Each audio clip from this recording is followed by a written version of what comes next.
Okay, hey everybody, welcome to the Pod Life. This is episode 5 of the series OOF, which is the Organization of Ordinary Folk. And today we have a very, very special guest.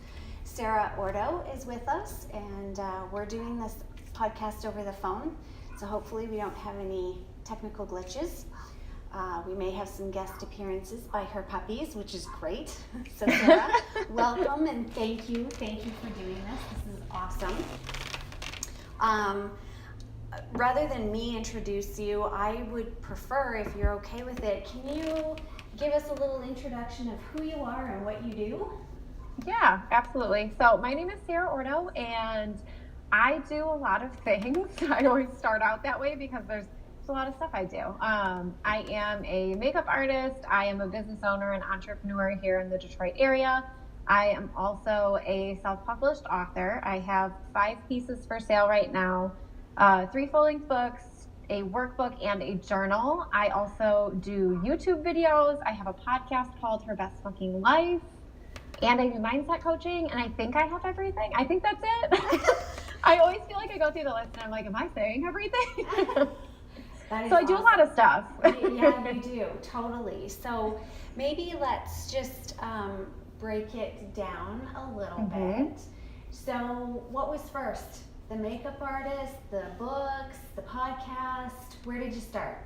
So I actually started as a hairstylist, and then I went to school for early childhood education, and I taught preschool for a minute.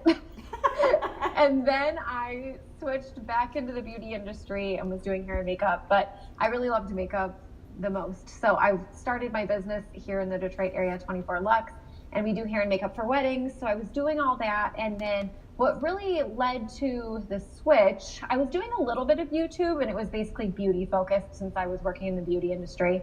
But what really pivoted into everything I'm doing now is I got sober 3.5 years ago. So almost, we're coming up on 4 years soon. But once I got sober, everything switched, and my sobriety kind of gave me the platform to start doing what I'm doing now. And it all started with my first book that I self-published, which was called Sober as Fuck. And that turned into another book, and then that turned into a workbook and a podcast and all the things I'm doing now. So that was kind of how it unfolded. Wow, that is amazing. So, so what made you decide to do a book?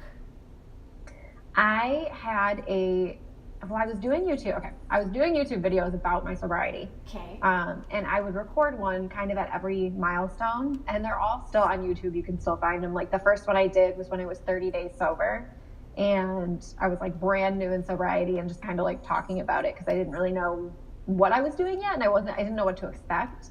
So I was doing the videos, and the videos started to get a lot of views on YouTube, and a lot of people started reaching out to me and leaving comments or emailing me. And I realized so many people had stories similar to mine and, suffered with alcohol the same way that I did, with either being alcoholics or, suffering from alcoholism in their families or someone they cared about.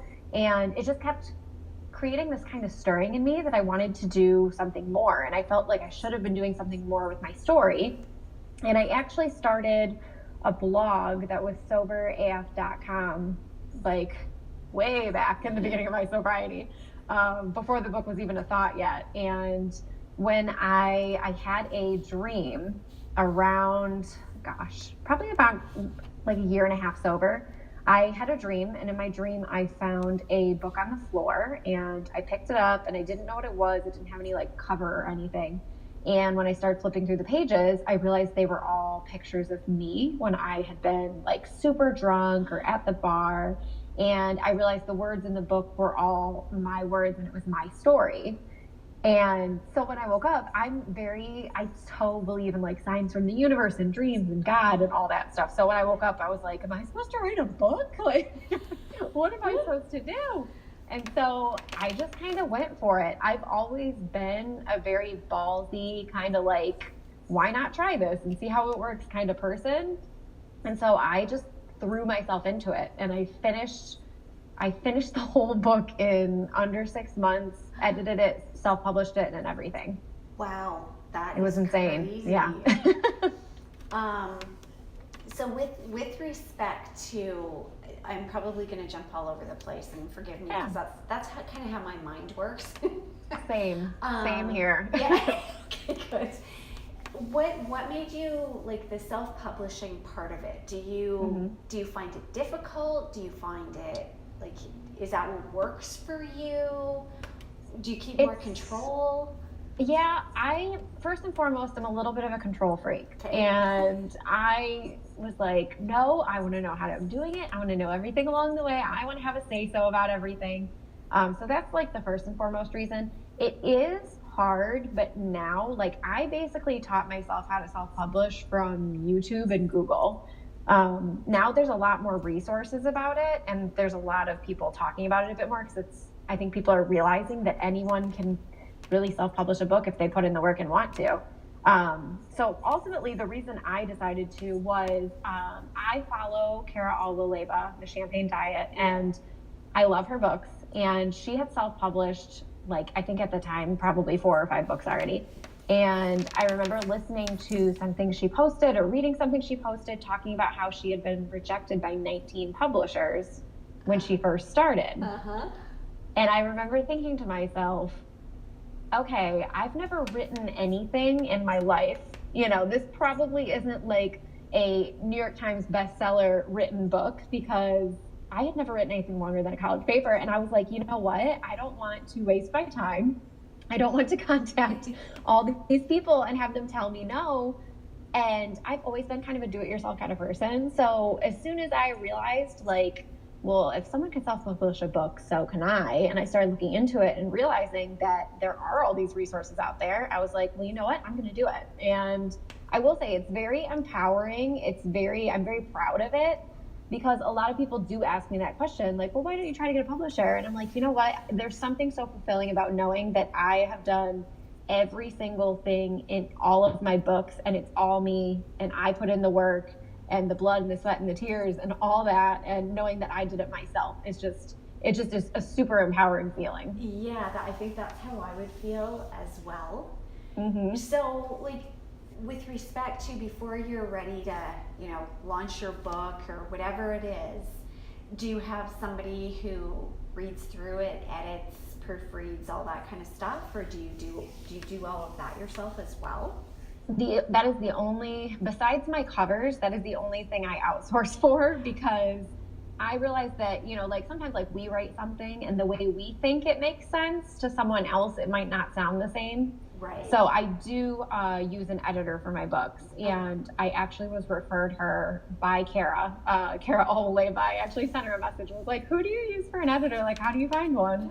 And she actually referred me to hers, and I've used her on all of my books ever since. Oh, that's so cool. I may be asking you for that information in the future. Yeah, she's great. I love her. Okay. So now some of your other books, so your Sober as Fuck books came first. Then what came? Then my second book was Inner Bloom. Okay. And what prompted that? So Inner Bloom was the beginning of this journey of my trying to create my best life possible. Because after I got sober, I realized that so many things in my life were changing or had to change for me to stay happy and healthy in sobriety. Right. And so I kind of went on this relentless journey to just create my best life I possibly could and make every day the best day I possibly could. And so that book ultimately was like the journal of once I got past 2 years sober, and I just wanted to kind of like lay out this blueprint for how I created my best life and how I found myself again, and just created a life that I enjoyed living every day, where I wasn't just looking forward to like my weekends anymore, where every single day was a day that I could look forward to. That's awesome. And then the name of the book. I love the name of the book. That is perfect. How did you come up with that? It's actually the name of a song by my favorite band. And not a lot of people know that because they're not super popular. But it's actually a song by a band from Australia called Rufus Du Sol. Okay. And I honestly, I don't even know if that's what it means to them. But when I loved the song, number one. But when I saw the word, it just seemed like the perfect, like, it seemed like the perfect word to describe that process of blooming from the inside. And, you know, like kind of like, it always reminds me of like a lotus almost, like blooming from muddy waters and just having that bloom from within us. That is fantastic. That explains it so well, and you can kind of get a visual in your head of all of that. Right. Very cool. Okay, so then after Inner Bloom, what came next? Then I had Sober as Fuck the workbook, Okay. which is a 28-day workbook and journal. I had a lot of people still contacting me about sobriety stuff, even though I wrote Inner Bloom. Like all my sober stuff has always been the most successful, the biggest thing, the most response I've ever gotten has always been from those like content pieces I would put out. And so I knew I wanted to do something again, like I had this stirring to do something more with my sobriety again. And so I almost went into it thinking like, I wish I had something like this when I had started, because I was so confused and I didn't know how to do the inner self-work, not just avoiding the drink, but actually the work that I had to do within myself to be successful in sobriety. So I created this workbook that had, 28 days. Each day was a different topic, a different focus. And then there were journal questions. So you would do a lot of like inner self-work and reflection. And then I had mantras and all kinds of stuff and quotes in there. So I love Sober as Fuck the workbook. And I know it only appeals to people, that want to either understand why they drink the way they do or have a better understanding of their relationship with alcohol. But honestly, I think anyone can benefit from that book, because even if you don't have a drinking problem per se, it just kind of helps you realize what you might lean on alcohol for, or if you do kind of lean on it for almost like a numbing or like an emotional assistance in your life, instead of actually dealing with things yourself rather than turning to alcohol. Oh, that's very cool. Mm-hmm. In your opinion, do you think that an addiction is an addiction, period? So whether it's alcohol, drugs, food, like just something, do you think that people, whatever it is, do you think that they could benefit from, reading the book and going through the workbook just to get some clarity? Like when I hear you say, the numbing effect, I kind of like, I think I may have mentioned to you in one of my emails that I had sent to you, I have this very unhealthy sugar addiction. And now that I've been like paying more attention to it, it's kind of like, okay, not that the sugar numbs me in the same way, drugs or alcohol would, but it's kind of like, it's a crutch. It's what I turn to. It doesn't let me down, right? Right. So, like, do you think that addictions are kind of all based on the same underlying, whatever the underlying reason is, but there's something there? Right. I do. I think that in some people, like, I think it's definitely somewhat genetic for sure, because, I have people in my family that were raging alcoholics, but I do think a lot of us turn to that vice, that quick fix when things are wrong, and we don't, and it's, it's not our fault, but we might not understand how to deal with and process things in a healthy way on our own. So we do turn to those things, and it can be, like you said, like sex, drugs, food, anything like that. And what I've found in myself and in others is that typically when we are like that with one thing, we're like that with many things in our life, even if it's not something unhealthy. And I've talked to people about this before, but for example, I noticed that for me, like if I really like something that I'm eating, I'll eat a lot of it. If I really, like back when I was dating, if I really, really liked a guy, I would spend like an unhealthy amount of time with them. I wanted to see them all the time. If I really liked a new song that came out, I would listen to it on repeat, like over and over and over and over again. And I've laughed with other people too that have gotten sober, and we've kind of connected over this idea that like when we like something, we're all in. And when we do something, it's like all or nothing. It's not like, oh, I'm just going to listen to this song once. Like, no, I'm going to put it on repeat because I really, really like it and I want more of it. And I find that a lot of people have that mindset in a lot of different areas. Like I said, not even with, negative addictions, even with, like working out. If they're healthy, maybe they need to work out every single day to feel okay. So I think it can kind of cross over into a lot of areas too. That's interesting. That's really Mm-hmm. interesting because I'm kind of that same way. You get that OCD effect almost. That Yes, it's yes. yeah. Okay, so then Her Best Fucking Life came next.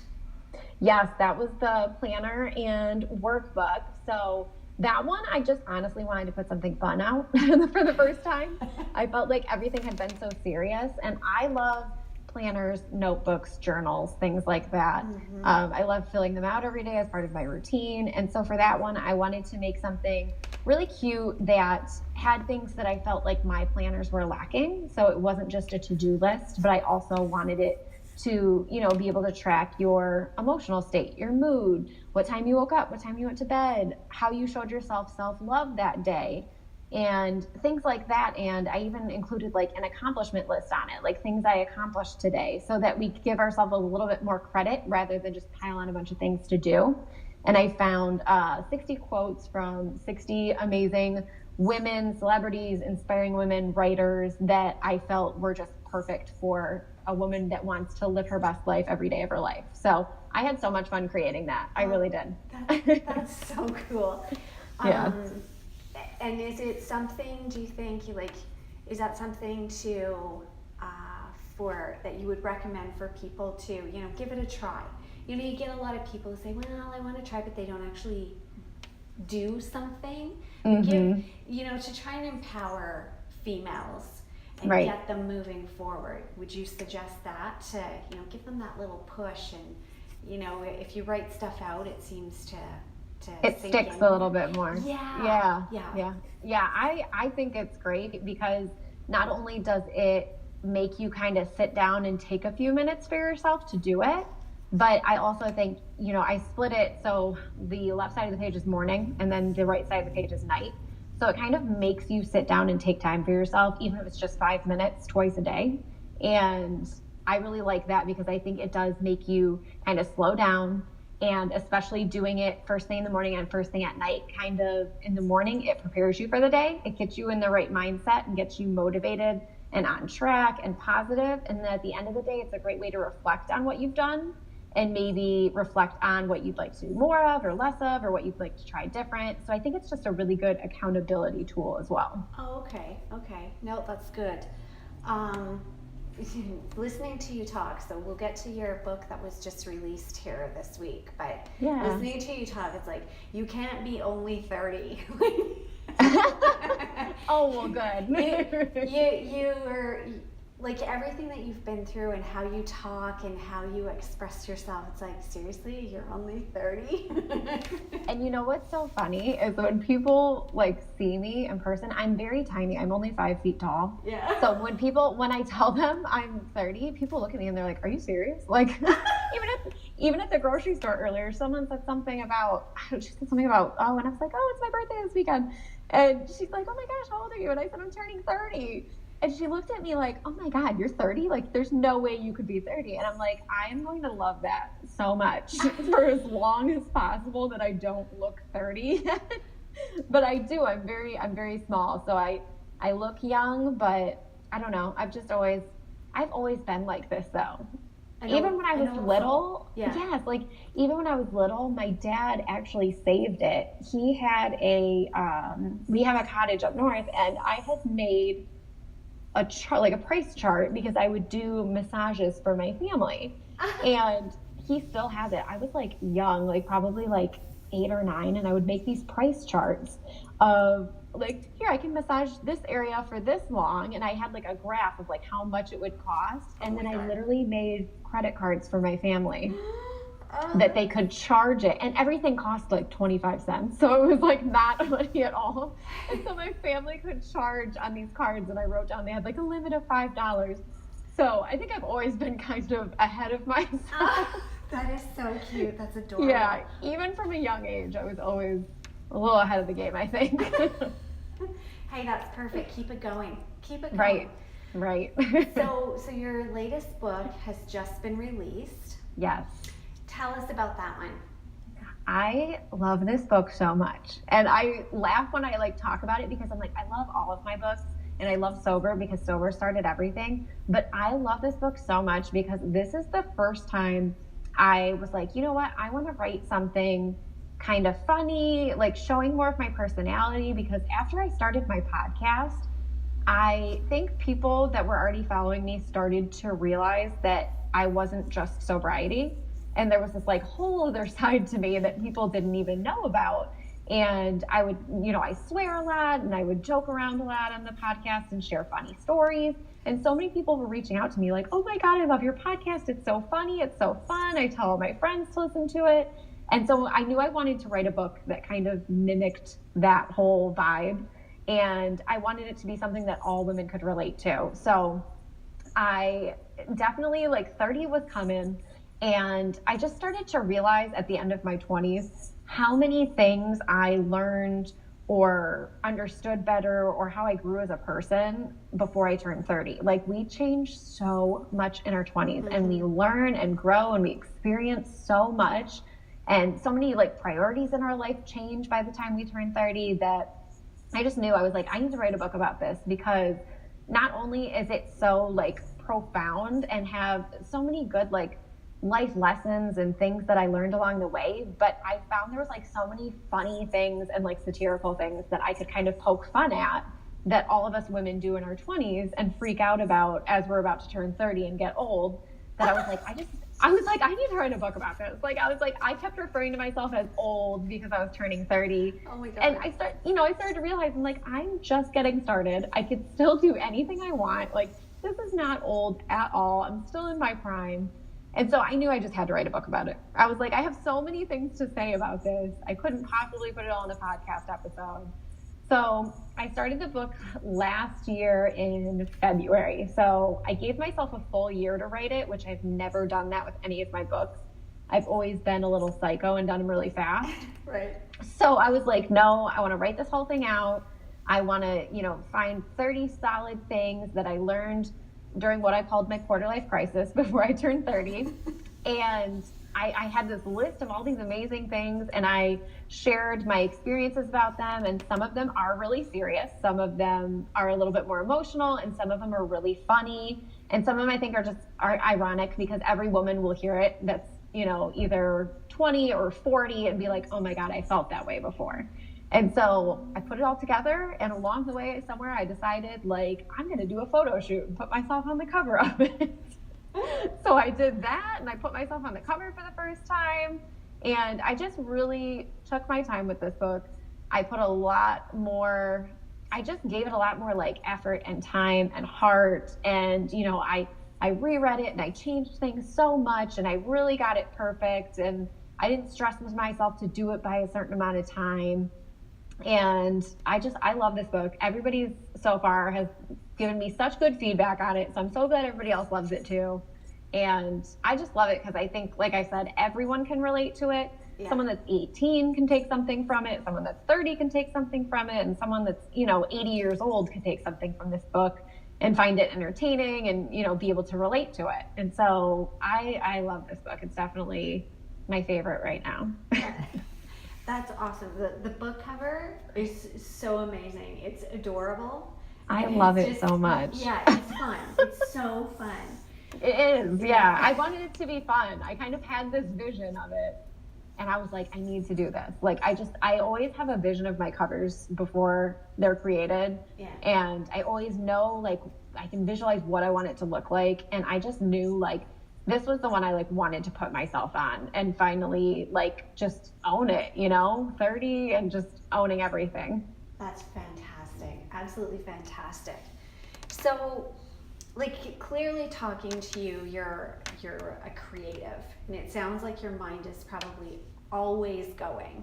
Yes. But is there something that really gets you fired up? Like, if some days there are days, where you don't have the oomph, you don't have the thought process or whatever it is, whether it's when you're in the midst of writing a book to get that fire to go sit down and continue writing, or to record a podcast or write a book, whatever it is.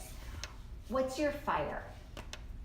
My fire, honestly, is what I get from other people. And I've had it happen so many times where maybe, and I mean, it happened, I feel like it's happened with all of my books, and even with a podcast or anything I've created, there's always that point where it gets hard and maybe things feel like they don't flow as easily and I'm feeling stuck and I'm like, ugh, why isn't this working? Like, I just want this to work and it should be better. And I'll kind of get down on myself. And I feel like every time that happens, like God, the universe, whoever's out there will always, like clockwork, send me, like someone will send me a message and be like, oh my gosh, I read Sober as Fuck and it helped me so much when I got sober. Or they'll send me pictures of my books and be like, oh my God, I have all your books and I love them. And when I actually see that what I'm doing is resonating with people and connecting with people, and when people tell me that it's helped them, that is always the thing that like lights a fire under my ass and gets me back in it. But I'm like, nope, that's why I'm doing it. Like that's why we're doing this, because that's just the most rewarding thing in the world to me. And it's so surreal sometimes. I think sometimes I forget how many people are actually buying my books and listening to my podcast. Like, and people always laugh at me. They're like, you're so down to earth, you're so humble. And I'm like, maybe I'll get there one day, but I still see myself as like this normal person sitting in my sweatpants in my little office room, like, typing on my laptop. And sometimes I don't see it and I don't realize like the impact I can have on other people. And something crazy like that'll happen. Like I was even out to lunch with my mom recently. We were at Olive Garden and our waitress came up to our table, and this was the first time this has ever happened to me. And it was so cool. And like, I was like, holy shit. But our waitress came up to our table and she came to get our drink order and she was like, are you Sarah? And I was like, yeah. And it's like my hometown. So I'm like, oh, maybe she knows someone I know. Like, I don't know. So I'm like, yeah. And she was like, oh my God, I told my manager it was you. You're the one that wrote that book, Sober as Fuck, right? And my mom looked at me and I was like, yeah. And I was like, oh my God, like this is real. So it always blows. Like that's the first time that's ever happened in public. And my mom was like, oh my God. And she was like, people like know who you are. And I was like, this is so crazy. So crazy to me. But that's always the coolest thing in the world to me, that just really inspires me to do more, when I see people in the real world that have connected with what I'm doing. Well, I think I have to tell you, this is part of your charm, because you're so down to earth and you're so open, and it's I really am. It's like, okay, you know who you are, right? But see, and I don't see it that way still. Okay, so I'll tell you this story. So when you posted on your stories, however long ago that was, I think that was early December, that, does anybody want to collaborate with me? I didn't actually see your story yet, and it was a friend of mine, and she sent me a message, and she's like, hey, did you see Sarah's story this morning? I'm like, no, I'm at work, I haven't looked at it yet. She's like, go look at it. You have to contact her. Ask her if she'll do a podcast with you. And I'm like, shut up. She's not going to do a podcast with me. There's no way.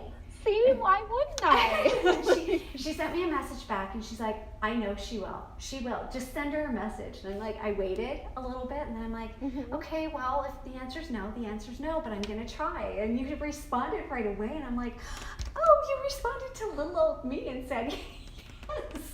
But see, and you see that way, but I don't see it. I never see it that way. I'm like, oh yeah, this is someone else with a podcast. Okay. Well, like that's you though. Like that's what makes everybody love you, is because you're just so incredibly down to earth. So thank you. I appreciate that. I appreciate that. That makes me happy. No, it's true. It's so true. Like in your stories and stuff that you post on Instagram, they're not fake, like you're just you, and an everyday person can relate to you because you're just doing regular stuff that the rest of us do in your sweatpants. Right. I know. And I get it, because I follow so many people, on Instagram and YouTube and all that stuff. And it's funny because I always tell people the same thing when people are like, oh, like, why do you share so much stuff? And maybe they think, like, my family thinks it's crazy, like straight up. My family thinks I'm insane for doing what I do. But they're all very reserved, quiet people. Yeah. I'm like the odd one out. But I always tell people, I'm like, people relate to people that are real. Like I follow people that show every side of themselves even the not flattering ones. Like, you know, absolutely, I follow those people that are like beauty bloggers or fashion bloggers, and everything's edited and perfect, and they have their whole aesthetic going. And I follow them because it's fun to follow them. Yeah. But I love the people that I can watch and say, oh my God, this is me. Like, oh my God, I do the same thing. Like, that's totally me right there. And I can laugh and it's entertaining. And so I've just always really resonated with that because I appreciate that from other people. Right, exactly. And I'm totally the same as you. Mm-hmm. And my family's the same as well. Like, most of them don't know that I even do a podcast. And I'm too embarrassed to even tell them that I do because they're so reserved, and I can hear the comments coming. You know, what are you doing that for? You know, oh, I get it. I think my family's kind of accepted it now, but in the beginning, it was constant. Really? Constant. Oh my gosh, constantly. When I self-published Sober as Fuck in the beginning, the first one, my mom was so uncomfortable with it. She was so uncomfortable with it. Do you think it's probably a generation thing. But, yes. But the other part of it too is, do you think it's like they're worried about the reflection on themselves? Like, I never tell people this. Yes. Yep. Yeah. Yeah. My mom thought I was crazy for putting it all out there. But you know, that's just kind of how I've always been. Yeah. You know, I remember her saying, like, what are my friends gonna think? Like, my mom's very concerned with like how other people see you. You know what I mean? And she is from a generation that is more reserved, and, you know, Sarah, you shouldn't swear so much. Like, I think she finally gave up on that one, but she always used to tell me, like, you don't talk like a lady. And I was like, I can still say the F word and be a lady. That's fine. Exactly. That's totally true. But I think she's realized now that it's not going to change. And I'm an adult, so she's just had to go with it. Well, but that's good, you know, because that's what makes you you. You know, right, we all have exactly. we all have to be ourselves, mm-hmm. and not fall into those molds that people expect us to fall into. Right. So with respect to all of your social media, mm-hmm. where do you want it to go? Like, if you had to pick just one thing, what would you pick? Oh gosh. Yeah. That's a tough one. I don't know. Like, I feel like right now I'm the most, like, I'm really into Instagram right now. Yeah. There was a time period where I wanted my YouTube to blow up, and I was like, I just want to be a YouTuber and just do YouTube videos for a living. And I feel like that's so saturated now, and there's so many people doing it that it has kind of lost a little bit of the drive. But yeah, I don't know. Like, I really like Instagram because I think it kind of combines a little bit of everything right now. Right. Because you can, with the Insta stories, you can do that. You can do, you know, even like little, I know people call them like micro blog on your posts that you do, and write like a shortened version of a blog post with your caption. Yeah. I just feel like Instagram has a great way to connect with people in writing and photos and video. It kind of has a little bit of everything. That's true. So I love Instagram, but I love my podcast too. Okay, so that was going to be my next question about your podcast. Like, yeah. Are you, like, how regular do you like to post? Do you have a set schedule in your mind that, okay, I have to post every Friday or whatever it is? I feel like I have gone through like 4 different schedules with that, and I don't stick to any of them. I don't like I don't like rules. I don't like feeling like, oh God, I have to get this up by this time. Yeah. So I've kind of like trialed and errored and jumped around. There was a time period where I would post whenever I thought about something I wanted to make an episode about. There was a time period when I was trying to post twice a week. There was a time period when I was posting once a week. Yeah. And I feel like right now I kind of steadily do once a week, just because I'm a little more regular with it than I used to be, because I really do enjoy it. And so I've been lately trying to get one up every Sunday, but I'm not specific with the time either. Right. Like, I'm very like lenient with things. But that you know what, that's good, because that's kind of part of your persona, right? Right. I don't want to be locked into a certain time on a certain day, because sometimes life happens and you can't. Exactly. Sometimes things just happen. Well, and it's good to keep your audience guessing too, right? True. Yeah. So, you have had some aside from the book release, you've had a couple of other big events happen to you recently. One, you got engaged. I did. And I got the engaged. other one, you got a puppy. Yes. So congratulations on both. And, Thank you. Were you surprised at the engagement? I knew it was coming. I feel like everyone knows it's coming though. Really? Like somewhat. You know Yeah. what I mean? Like when people like when the time comes, I feel like they're kind of expecting it somewhat. But I didn't know like how or when or where. But I feel like I knew. Like we had just bought a house together. We had talked about it a lot. We had talked about where we would go for our wedding. And so I feel like I knew it was coming. But honestly, it was very spur of the moment, very surprising. Aw. I didn't expect how it all came together, I guess. That is so awesome. Congratulations on that. Thank The ring you, is thank you. beautiful. Thank you. I love it. He did a great job. Did you have any part in, like, did you tell him beforehand kind of what you wanted, or did he do it all by himself? I told him I wanted a pair. I was specific about the shape. Yeah. And I told him I wanted like is it platinum or white gold? I don't even know. Whatever the silver is. Yeah. Platinum, I guess. I think it's platinum. Something like that. Yeah. Well, I should know these things. But yeah, I told him that, and he knew my ring size, but he kind of went in and like designed it at a jeweler by himself. And something he did that I thought was really cute was he put a small diamond on like underneath the setting on both sides, which I've never seen done before. And I didn't even notice at first, to be honest. And he was like, yeah, look, there's 2 diamonds underneath. And it's supposed to be like symbolic of him and I, like 2 diamonds. And I was like, oh, that's cute. Oh, So he did that on his own. I thought that was really neat. I was like, go, Andrew. Well, that's amazing. Good job, Andrew. Yeah, he did really good. Yeah. No kidding. And then the puppy. Oh, we just rescued her in December. I love her so much. I'm such an animal person. Yeah. Like, I love dogs. Yeah. And we actually were watching that Netflix series called Dogs. Yeah. And it's so good. And I literally was like crying at the first episode. And then I was getting ready to go to bed, and I like took my iPad in bed with me, and I was just screwing around, and I was like, oh, I'm just gonna go on Pet Finder and see what's on Pet Finder right now. And so I saw like a couple dogs, and then they were cute. And so I sent the little like, is this dog available message? And I didn't really expect like, oh, maybe they'll send me something back, maybe they won't. And the next morning, I found one of the rescue's Facebook pages, and I saw a picture of one of the dogs I had sent a message about that they had posted that she was with a foster family. And so I commented on it and was like, oh, I sent you guys a message on Pet Finder about if she was available. And they sent me a message back, and they were like, yeah, we just sent you an application. And I was like, oh, okay. And I still hadn't even told Andrew.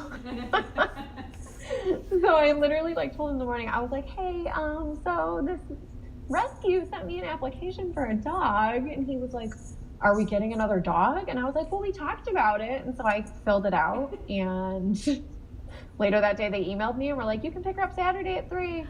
And I was like, oh, okay. And so then I kind of told him like, so we can pick up the dog on Saturday. And he was like, did you tell them yes without even asking me? And I was like, well, I mentioned to you that I sent in an application. But no, she's great. Andrew loves animals like more than I do, possibly. So as soon as we got her, he fell in love with her, and she's amazing. She's so sweet. Our dogs, her and Kaya, my other Chihuahua, they get along so well, and you can tell she was not in the best situation. Like, she has no idea how to walk on a leash. She's just so sweet. And if you get like mad or anything, she literally lays on the floor on her back with her legs in the air. Like, I know. And I'm like, I feel like someone beat her, and it makes me so sad every time she does it. Because if you get mad at all, she goes into that like helpless position, and I'm like, oh my God, no, I'm sorry. Oh, well, she's So, found but a good home now, so that's she the has. main thing. Yeah, she's living her best life now. Exactly. Now She your next book can be about your dogs. There we go. I could write about being a dog mom next. There you go. So your birthday is coming on Sunday. It is. Happy birthday. Thank you. And any big plans?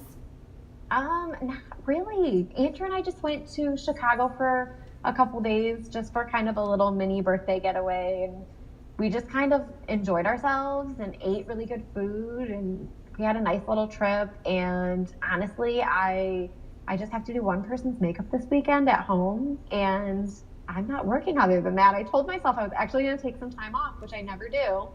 So I plan on relaxing. It's going to snow tomorrow, so I'm like, cool, I'm going to stay home and make some soup. That's going to be my eventful day. But I'll probably see my family on my actual birthday and go out to dinner or something like that. And then actually next week I'm having my girlfriends over, and I just Amazon primed all the stuff to do a 30 photo booth station in my own house with my own light ring. Oh my goodness. So I bought like the 30 balloons and the little props you hold up and everything. So I'm really excited for that. I think it's going to be super cute. Well, I hope that's going to be on your Instagram so we can all share it. Oh, it will be. Excellent. Well, Sarah, that's kind of all the questions that I had. I really enjoyed this. This has been one of my favorite podcasts to record. Oh, good. I'm glad. You have been an absolute delight, so thank you. Yeah, thanks for having me. It was fun.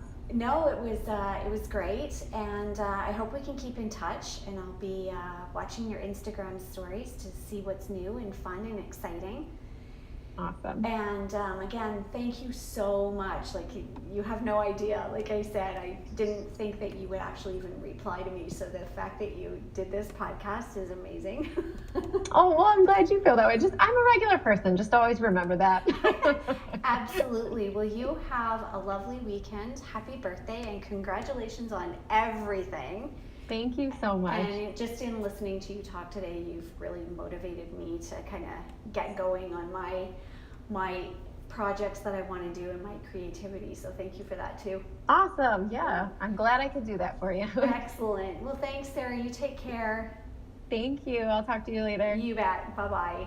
Bye. Hey everybody, that concludes our episode number 5 of OOF with special guest Sarah Ordo. She was an absolute delight to talk to. She's very sweet. So thanks for listening. Please feel free to leave any comments, questions, suggestions, anything else, and reach out anytime. If anybody else would like to do a collaboration with me, please do contact. And thanks again for listening, and take care.